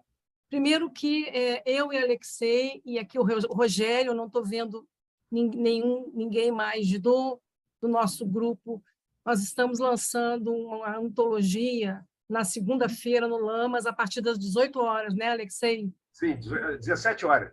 17 horas, eu botei 18 na cabeça, tá? Rio da Glória, Piedade, são crônicas, poemas, sobre o Rio de Janeiro, tá? Brincando, mas ao mesmo tempo falando glória e piedade. Suzana, são 11 autores e vários gêneros literários. Não sei qual gênero literário. O tema é o Rio de Janeiro. Desculpe. Ouvi dizer que tem até arquiteto. 19 horas. Acho que é 19 horas, hein? 19 horas. 19 horas. Quem chega antes vai bebendo. 19 horas. Ele que vai chegar às 17 para beber. A possibilidade. Tá? Se não faltar chope, tudo bem. Eu queria fazer o convite, eu vou mandar hoje para a nossa mala, para as pessoas já saberem bem ou não. E aí também dizer para vocês que nós estamos começando daqui a 10 dias, sim, um curso especialíssimo, a leitura do poema, tá? Com 3 grandes mestres e poetas da literatura brasileira, que são o Antônio Carlos Sequim, o Marcos Pache e o Canaã Ferraz. A leitura do poema é um curso onde eles lerão poemas, eles vão ler e conversar sobre os poemas lidos conosco. Então, é uma forma de você, digamos, aprender, né, a ler melhor um poema. Eu sei que muita gente daqui, a maioria, não precisa, talvez todos, ninguém precise, acha que leu uma... Eu preciso. O que esses 3 têm a falar é muito importante. Esses 3 são mestres. Está aqui um que veio nos prestigiar hoje, que é o meu amigo Sequim.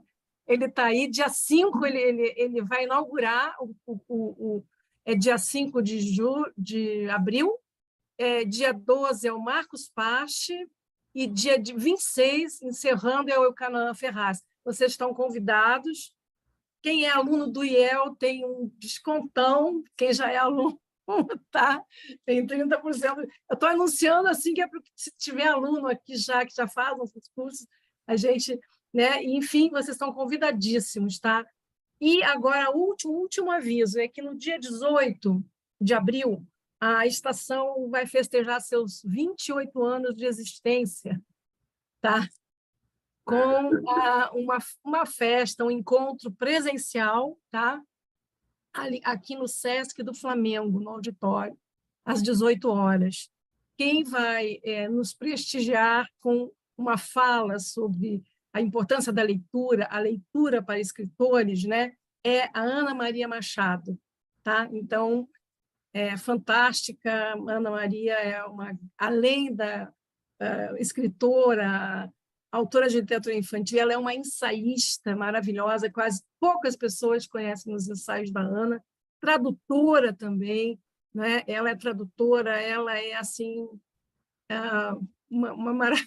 um encontro maravilhoso, tá? Então vocês são todos convidados e a gente está esperando vocês, tem um bolinho lá, tá? Para vocês cantarem parabéns, 28 anos, não foi muito bolinho, não.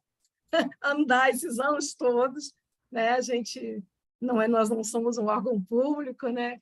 Sempre, né, correndo um pouco atrás das coisas. Agora estamos virtuais, mas conseguimos um espaço para festejar e a gente quer depois retomar alguns espaços presenciais da cidade, né? Para trabalhar. Gente, obrigada mais uma vez, Alexei, Nuno também. Muito obrigado, Nuno. Todos no Lamas, segunda-feira, quem puder. Todos no Lamas, hein? Estarei lá. Maravilha. Tá bom. 19 horas. Quem chega às 17 é o Alexei. Eu acho que eu vou chegar às 17 horas, né, Alexei? Eu vou. A gente lá. Foram muitos meses de preparos e conversas, né, do grupo, então estaremos lá. Tá bom? Beijo para todos, gente. Um beijo. Tchau. Beijo, tchau, obrigado. Muito obrigado a todos. Bom domingo a todos. Tchau, tchau.